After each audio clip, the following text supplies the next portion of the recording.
And so I'll be speaking to the submission from the Office of the Head of the Civil Service of the Federation. And I start with a background. The Office of the Head of the Civil Service of the Federation is responsible for providing strategic leadership, policy direction, and administrative oversight for the Federal Civil Service. In the discharge of this mandate, the office is responsible for establishment control, manpower planning, organizational development, career management, deployment of officers, and implementation of government policies relating to the management of the federal public service in accordance with extant public service rules, government circulars, and approved administrative procedures. The Office of the Head of the Civil Service of the Federation is structured into 5 offices, namely the Career Management Office, Service Welfare Office, Special Duties Office, Service Policies and Strategies Office, and the Common Services Office.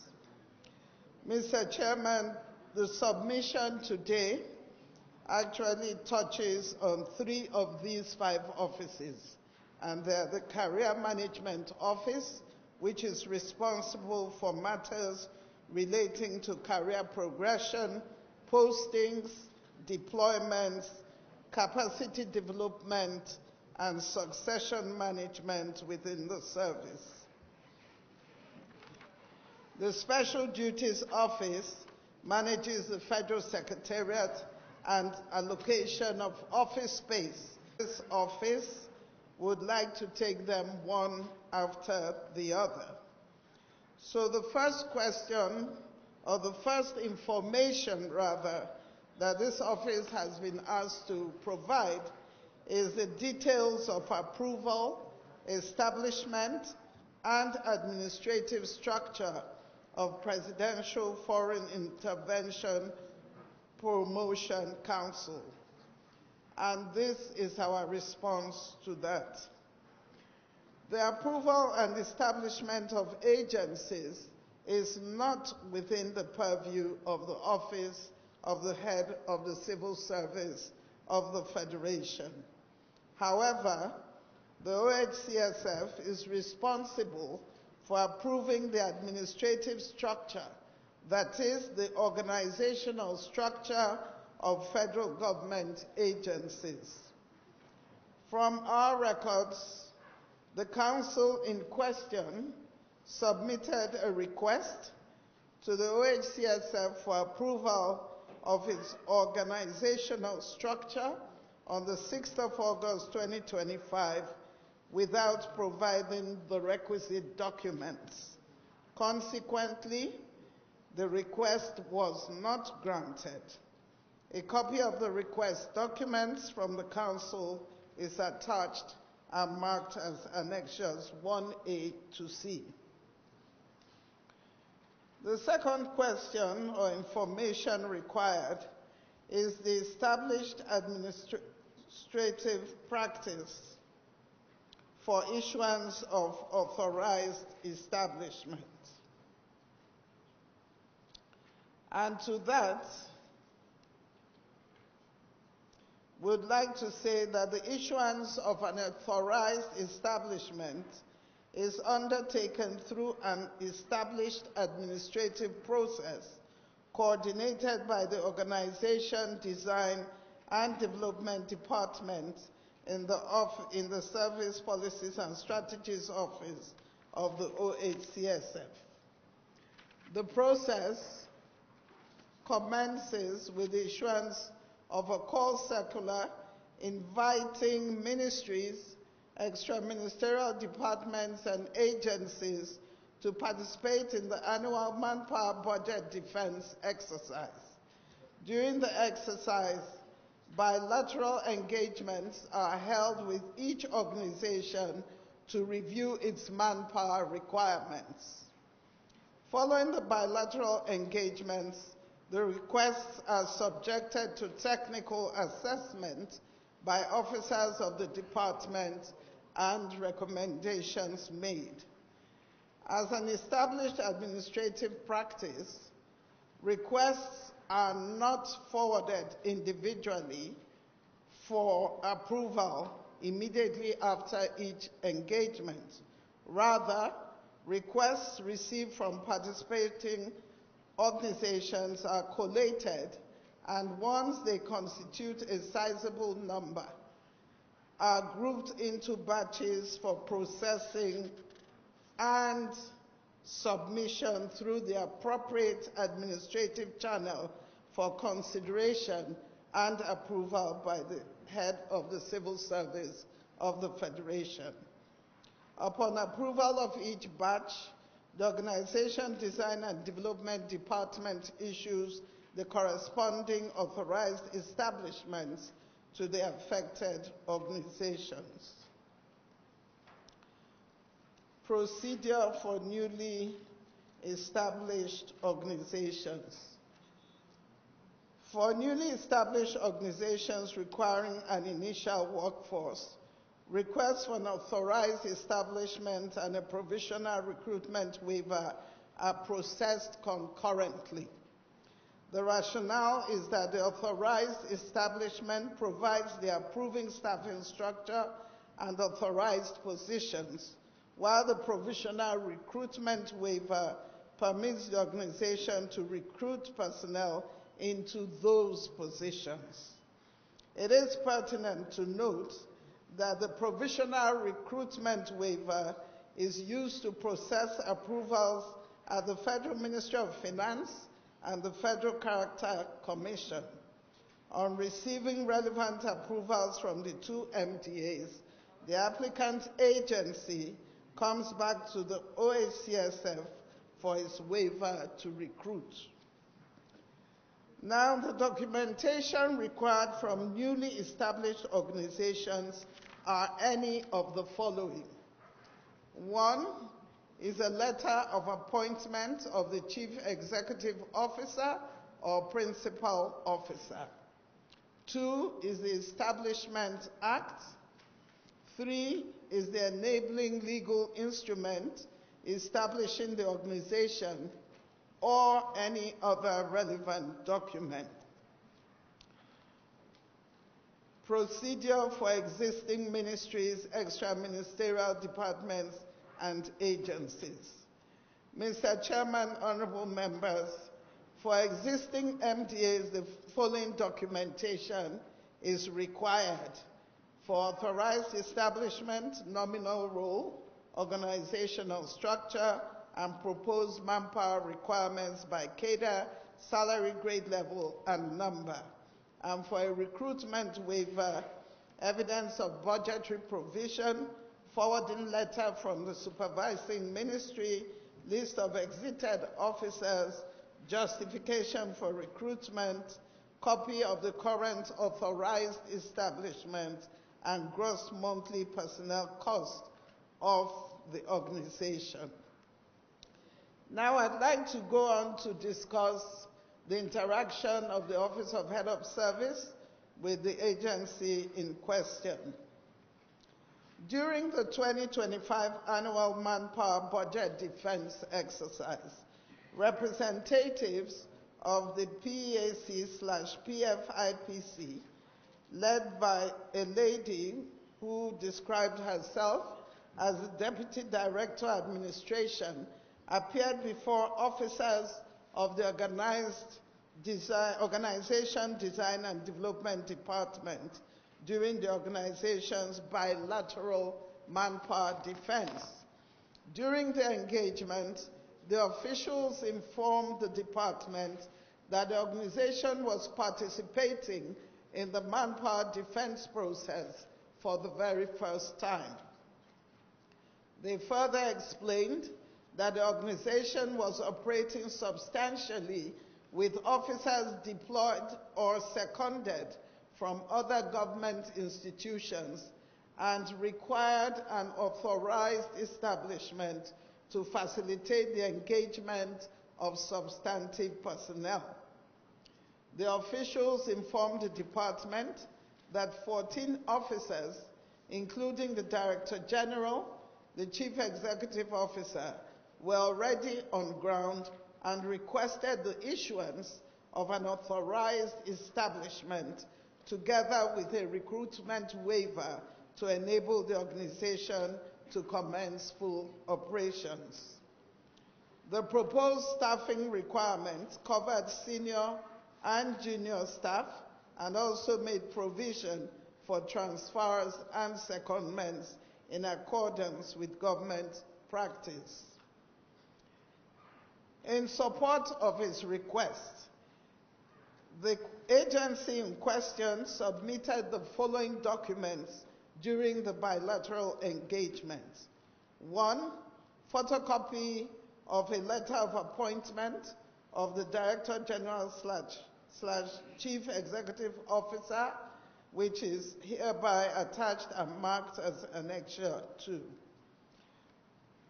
We also received from the agency a photocopy of the organization's mandate, enabling documents attached and marked as Annexure 3. They also submitted a document to show a code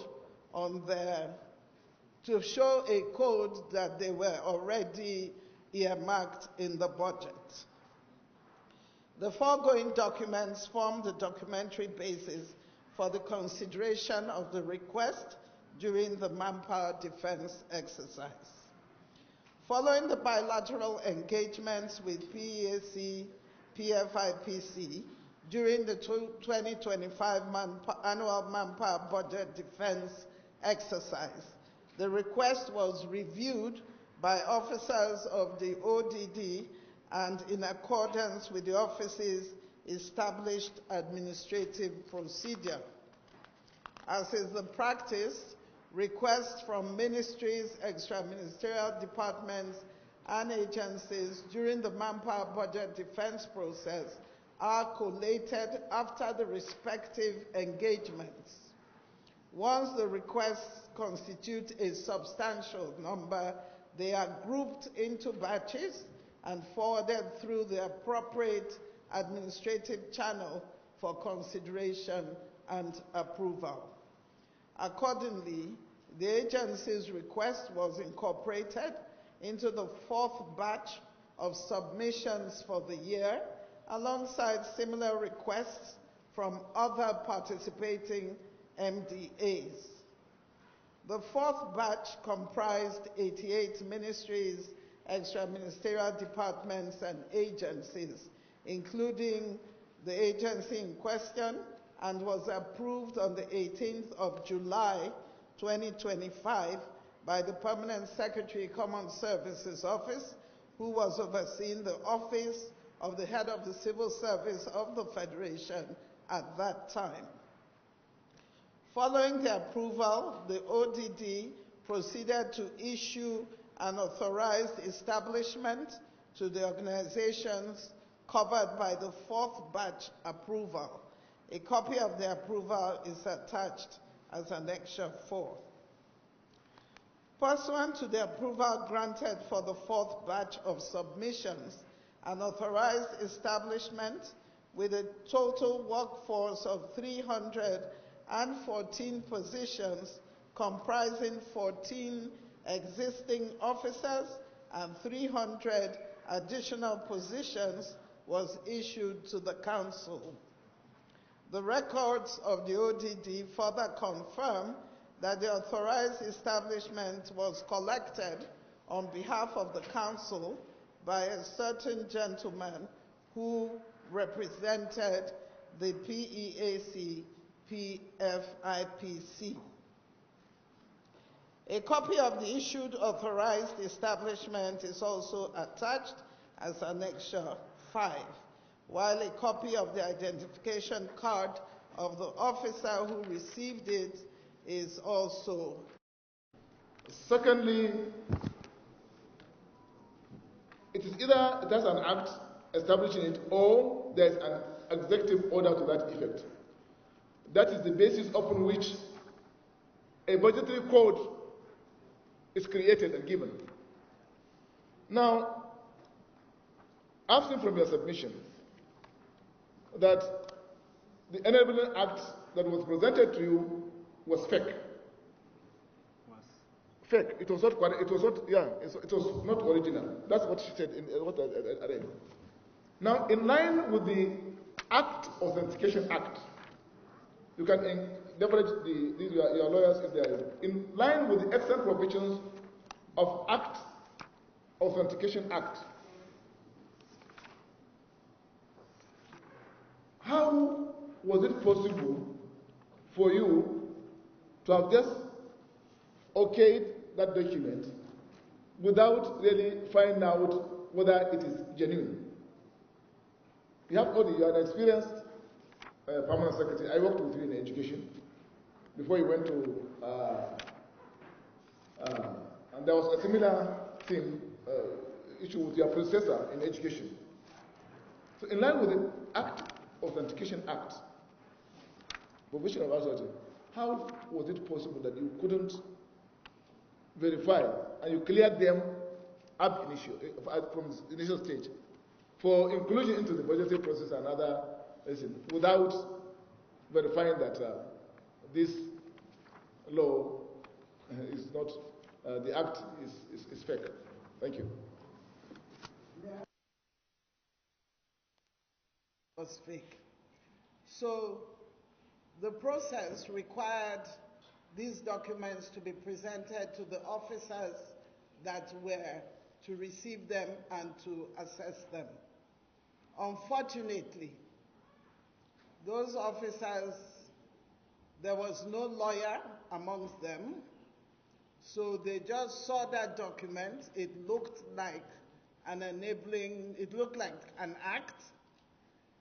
We only found out that it was not an act when I cited it. When all this problem came up and I said, bring the documents, and immediately I saw it. Because I am a lawyer, Mr. Chairman, honorable members, with over 30 years experience, I saw it and I said, no, there's something wrong with this. But to explain further, at that point when I discovered, I said that means that we need to have another level of verification. And we need to have a lawyer on the team that would receive legal documents so that the lawyer can access every legal document. And I'd like to share with you that we've already begun the process of reviewing our standard operating procedures to ensure that, one, we have a lawyer working in that department and that we have different layers of verification of documents. So we concede that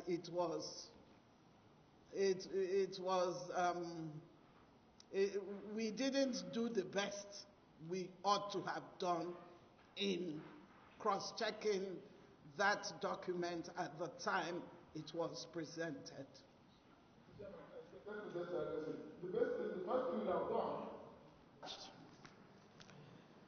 As previously stated, it is the established administrative practice of the office that requests for recruitment waivers with respect to newly established organizations that they are processed concurrently with requests for authorized establishment. Ordinarily, the authorized establishment and recruitment waiver letters are issued contemporaneously, that is concurrently, bearing the same approval and issuance dates. In this instance, the batch containing the organization's manpower request was approved on the 18th of July 2025. However, when the organization's representatives came to collect the documents on the 5th of August 2025, only the authorized establishment letter had been prepared and was available for collection.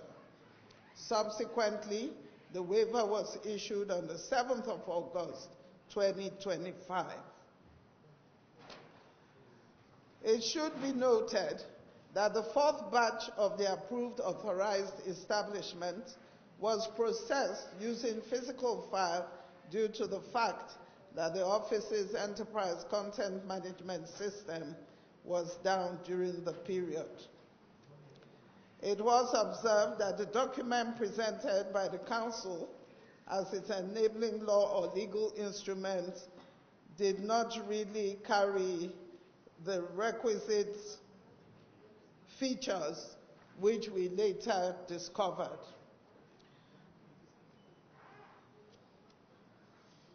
I would like now, Mr. Chairman, to go on the request for information on staff deployment, recruitment, and placement within the Council in line with the public service rules. And our response is that there was no deployment of staff by the Office of the Head of the Civil Service of the Federation to the Council. A request from the Council titled, and I quote, "Request for Deployment of Officers to the Office of the Director General, Presidential Economic Advisory Council / Presidential Foreign Intervention Promotion Council was received at the Office of Head of the Civil Service of the Federation through the official registry of the Permanent Secretary Career Management Office. A copy of the letter is attached and marked as Annexure 7. The request relates to the deployment of officers from the Federal Civil Service to support the Council's operations. The matter was handled by the Employee Mobility Department, which is the department responsible for deployment-related matters in the office under the Career Management Office. The request for deployment of officers was received and noted for consideration. However, there was no deployment of officers by the Office of the Head of the Civil Service of the Federation to the Council.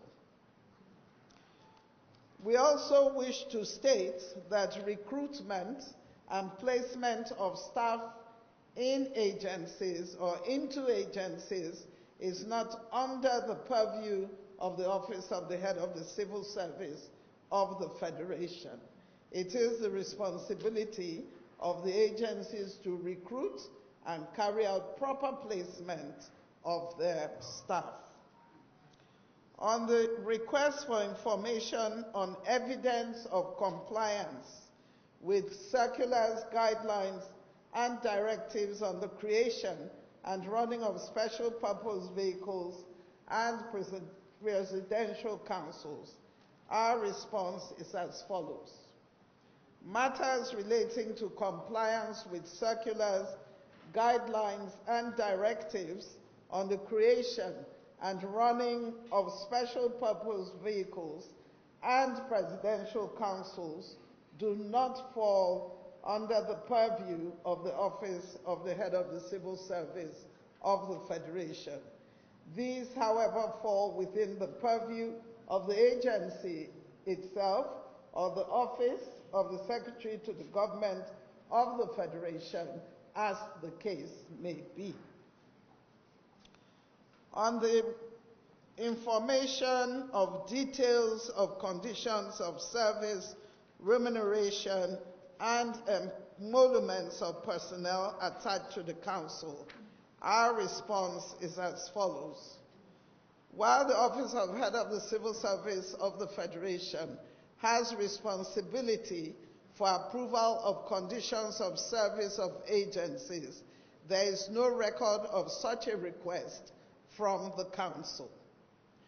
Meanwhile, remuneration and emoluments of personnel is not under the purview of the Office of the Head of the Civil Service of the Federation, but under the purview of the National Salaries, Income and Wages Commission, while the Revenue Mobilization, Allocation, and Fiscal Commission is responsible for the remuneration of political appointees and chief executive officers.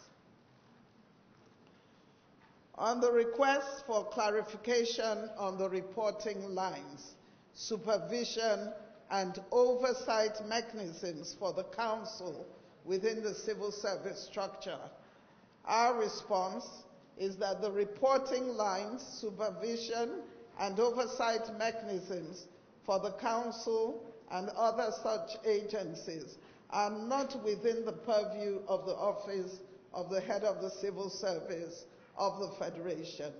These are, however, dealt with by the agencies themselves and their supervising ministries. On the issue of any other information or documents that may assist the committee in the effective discharge of its mandate, our response, Mr. Chairman, is that the committee may wish to note that allocation of office spaces in the Federal Secretariat, phases 1, 2, and 3, in the Central Business District and the Old Secretariat is a function of the Office of the Head of the Civil Service of the Federation. However, while there is speculation that the Council occupied office space in the Federal Secretariat, Phase 3, we can state categorically that the Office of the Head of the Civil Service of the Federation did not allocate any office space to the PEAC-PFIPC. The office space indicated as the Council's physical address in the Federal Secretariat Phase 3 is part of the office spaces allocated to the Office of the Secretary to the Government of the Federation, vid letter dated 16th November 2023, to reallocate as they deem fit for the use of the Office of the Secretary to the Government of the Federation and presidential aids. A copy of the allocation letter to the Office of the Secretary to the Government of the Federation is attached and marked as Annexure 9. Mr. Chairman, honorable members, as I conclude, we wish to state that the Office of the Head of the Civil Service of the Federation has provided all information within its statutory mandate and available records. Matters relating to the establishment, administration, supervision, and operational oversight of the Presidential Foreign Intervention Promotion Council fall outside the purview of the Office of the Head of the Civil Service of the Federation and are within the jurisdiction of the Office of the Secretary to Government of the Federation, the agencies themselves, and other relevant government institutions. It is therefore respectfully submitted that the committee may engage the appropriate authorities for further information on those specific matters. Thank you, Mr. Chairman. Thank you very much, the Head of Civil Service of the Federation. We are only respecting the request of the media, and I can see you are. And then it is sent to Supreme Court for enrollment. And the Minister of Justice, that's all. So the right place for you would have been the National Assembly and the Supreme Court, where all acts are enrolled. So maybe for future, yes. Thank you. Thank you. I respect the patriotism. Honestly. I respect the patriotism. And I have seen your presentations. I would like to also know if, by omission or commission, if there is any public officer that has associated him or herself with that agency within your office. And also, I would also like to know if you have made any, if you have realized until this time that this agency in question is not properly established, is not supposed to be an established agency. I would just like you to highlight if you have ever made any signs, warnings, or if you have made any alert about that. Thank you.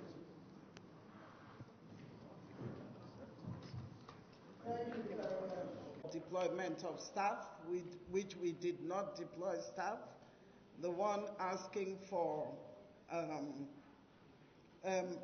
the one, not a letter this time, when we issued our call circular for manpower defense, they came forward. So that's the only interaction we had, physical interaction with the agency. The other two were letters, one requesting for organizational structure and one requesting for staff, which were not granted. Yes, but if I may ask, these are all things that maybe happen spontaneously. They come up with a letter because other agencies are also writing letters. Maybe they put all their requests because they have seen other agencies are equally doing it. And you have mentioned in your presentation that there are approvals you even gave collectively, including this agency in question. Yeah. Thank you. But if I may ask, what role does your agency have or your office has to ensure that only duly authorized bodies engage with ministries and the public? I mean, is there any central registry that you have all the agencies and all the agencies that are duly enacted by the National Assembly, something that will show, a central registry that will show that these are the legal agencies you have. Okay, so the agencies are not under my office. They are under the Office of the Secretary to the Government of the Federation. The ministries, yes, I deal with the ministries. I have a record of all the ministries. I have a record of the extra-ministerial departments and a record of the agencies under the Office of the Head of the Civil Service of the Federation. But I do not have, I'm not the responsible agency to have a list of all the agencies in the federal government. That is the responsibility of the office to the Secretary. Thank you. Secretary of the Government. Thank you, honorable colleagues.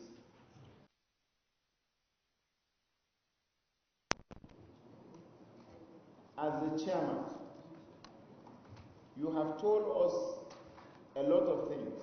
One, the offices, you have given us the background of even how your office operates as it relates to the agency under custom.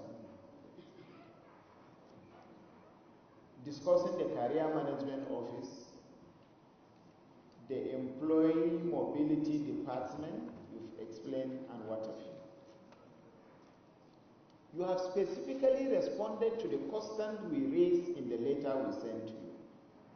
One specific information requested by this committee is details of approval, establishment, and administrative structure, where you say the Office of the Head of Civil Service of the Federation is responsible for approving the administrative structure. That is the organizational structure of federal government agencies. And that request was sent to you.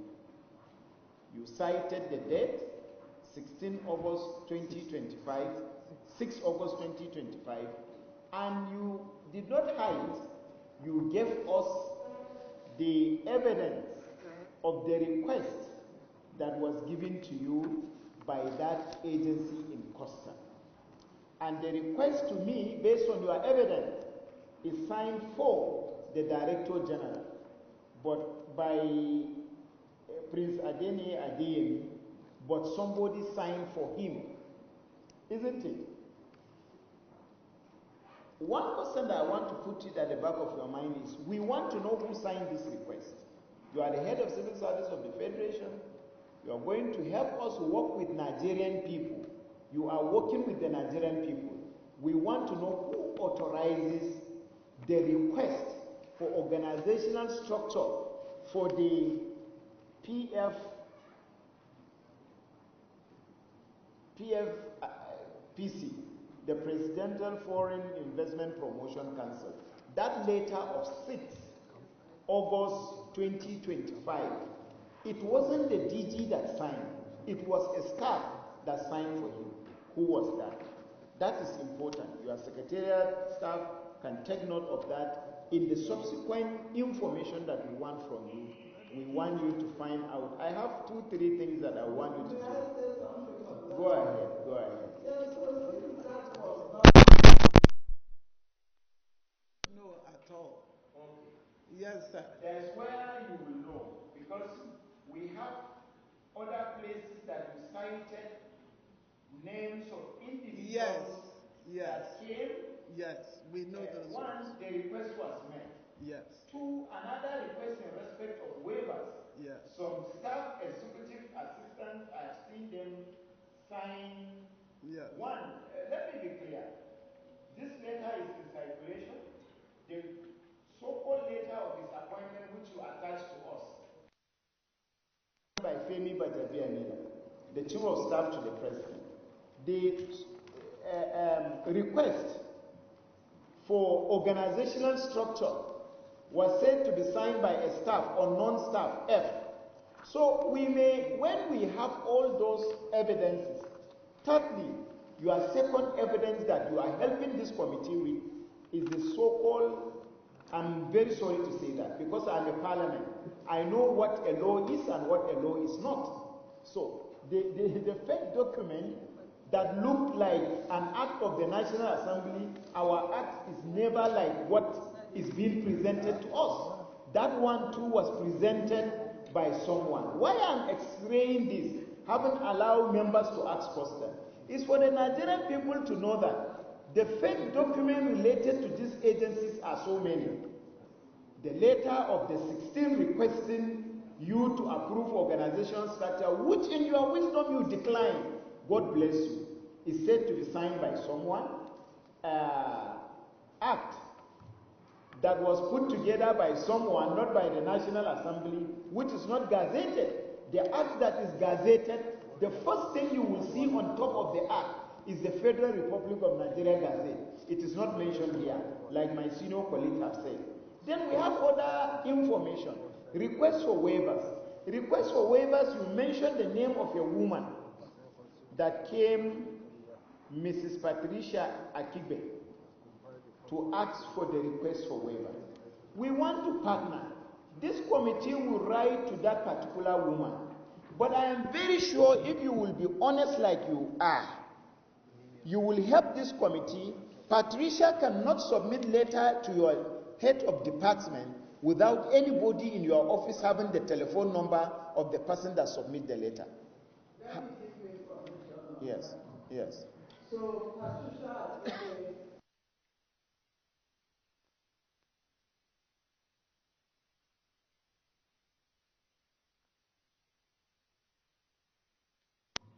because we gave the information and they picked her up. Okay, even though the police is here, and even though we are going to reach out to the police, the information you give the police, we equally want such information. Because this is an investigation that has tripartite approach. No agency can hide anything, so as long as we are conducting public hearing, we want that information given to the police of this committee, so that we follow up and equally interact with the Patricia Akigbe. Yes. You know, we were almost tempted to just bring the same information. Yes. But because you asked specific questions, so we have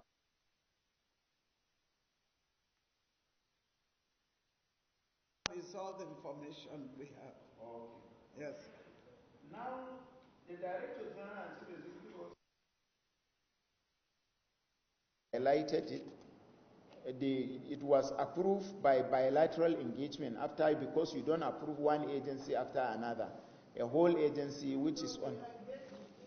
You engage with them and you gave them bilateral approval. But there is one, the record of the Organizational Design and Development Department further confirmed that the authorized establishment was collected on behalf of the council by one Mr. Jacob Oluwayefemi. So one of your approval was given to Mr. Jacob Oluwayefemi David, who is an executive assistant of the Presidential Economic Advisory Council, Presidential Foreign Investment Promotion Council. So there are two agencies mentioned here as it relates to Jacob Oluwafemi David. One, Presidential Economic Advisory Council. He's an executive assistant of Presidential Economic Advisory Council and Presidential Foreign Intervention Promotion Council. Does Presidential Economic Advisory Council exist? So what we notice is that with all the documents involved, Council. It means the general public should not, Nigerian people should not, that the agency in question, Presidential Foreign Intervention Promotion Council, have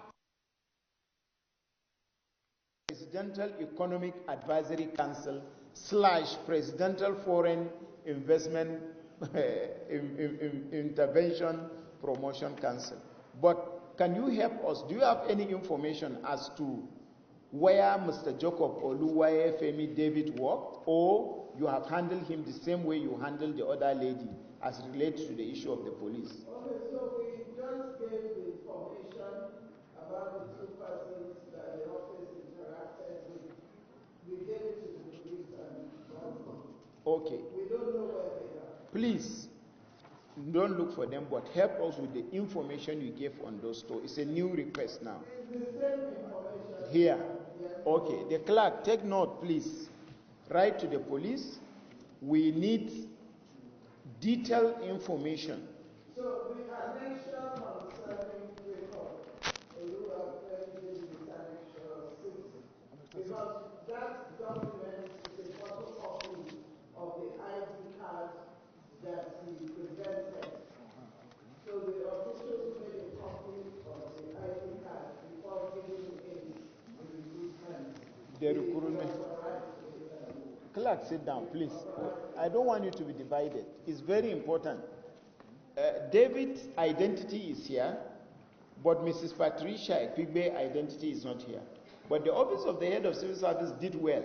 Having approved, before they release any approval to you, they need to document you by giving your ID card so that tomorrow they will be able to tell the so-called agency that this is the person that so-so document was surrendered to, which is helping us now. So, but we need a letter urgently today, clerk, signed by myself to the Inspector General of Police. And we will insist that the IG must come here with the team of those investigating this.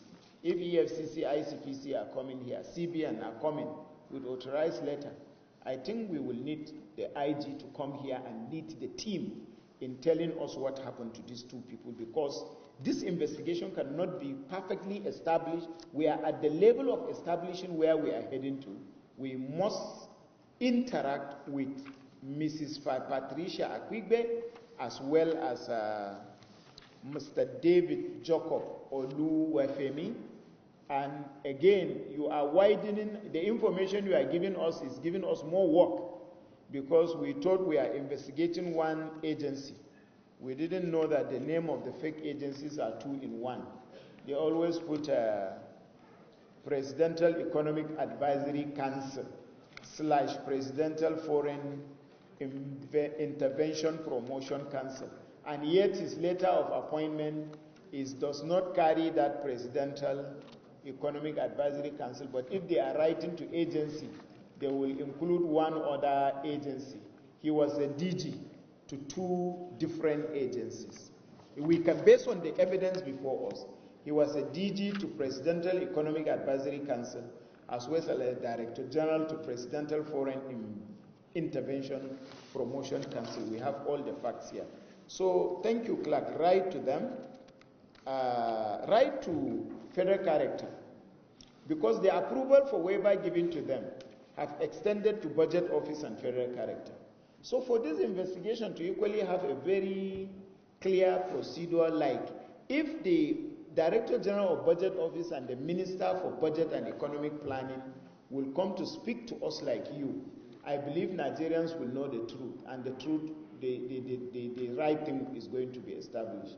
So I hope with what will go out there in the media, other people we invited will be so patriotic, like the head of civil service of the Federation, to speak to us with fact, to speak to us with evidence, and to speak to us with reference. So I think the two directives is Federal Character Commission, police,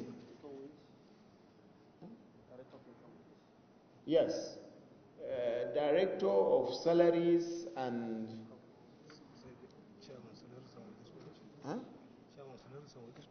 Chairman Salaries and Wages Commission, as well as Federal Revenue Mobilization Commission, it was mentioned here. So those agencies should be invited to appear on Thursday. Write the letter today. We are equally giving an announcement that the Inspector General of Police, the Executive Secretary, Salary, is it Chairman? It's being headed by a Chairman. Okay, Chairman. Salary Mobilization, Wages and Salaries and Wages Commission. Yes, Salaries and Wages Commission should come. Federal Revenue Mobilization should come on Thursday, as well as the two individuals mentioned that the police knows their whereabouts. We need them on Thursday to clarify some of these things that are here. So write even to the police that we need the Inspector General of Police to be here in person. So,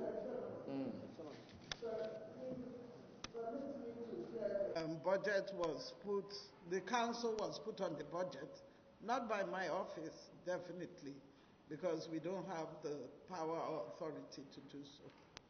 thank you, Head of Service. Thank you. Any other?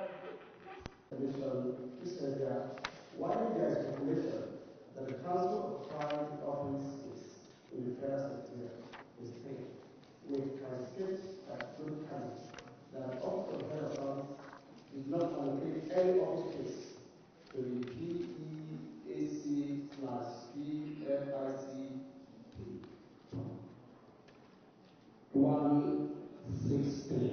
The office space indicated as the Council's physical address to the Federal Secretariat is part of the office space allocated to Office of the Secretary to the Government of the Treasury.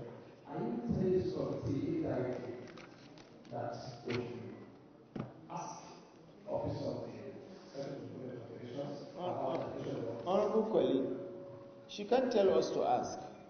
She has given us information that they did not allocate office to the fake agency, but they allocated a big space to Office of the Secretary to the Government of the Federation. So this committee will summon the Secretary to the Government of the Federation to tell us, because she has equally given us evidence of allocation of that office to Office of the Secretary to the Government of the Federation is annexed here. So it's left for us to include invitation to the Office of the Secretary to the Government of the Federation to come. We will present him with the evidence that there was an approval given to you in 2003 for an office space. How comes that the office space given to the office, your office, is being allocated to an agency under custom? So what he is saying is that we are going to invite the Office of the Secretary to the Government of the Federation to come and explain how the office space was allocated to the Presidential Foreign Intervention Investment Promotion Council and Presidential Economic Advisory Council.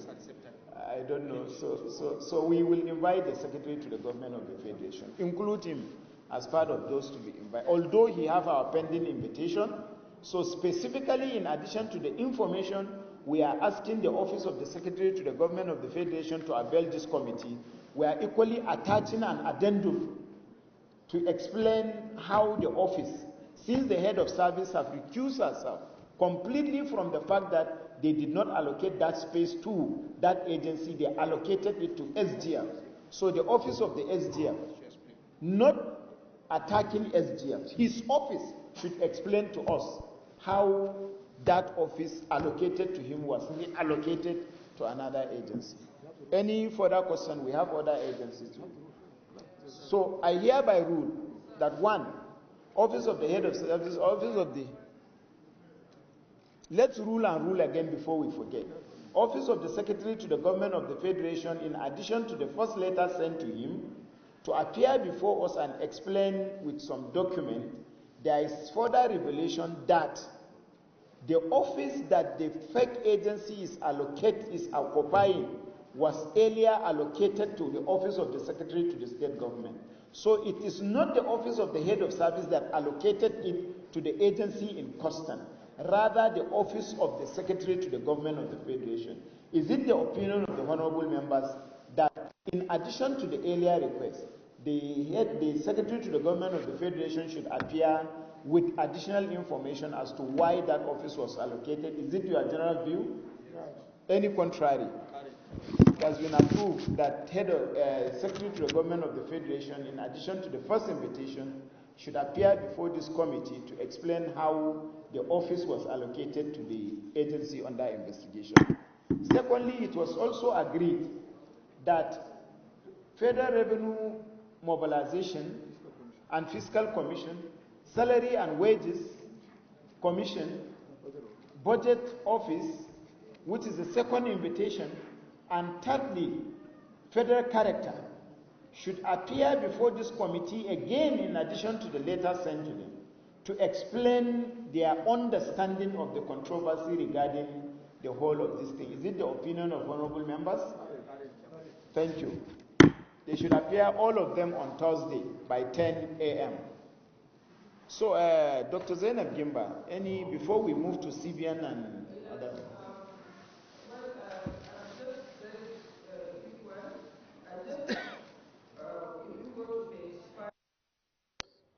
So we do not know anything about the 14 officers. They were telling us that the 14 officers, some had been seconded, they had gotten from some other agencies, which is allowed for a new agency. So it was just an information for us so that we take note of those 14 officers in the total number of authorized establishments.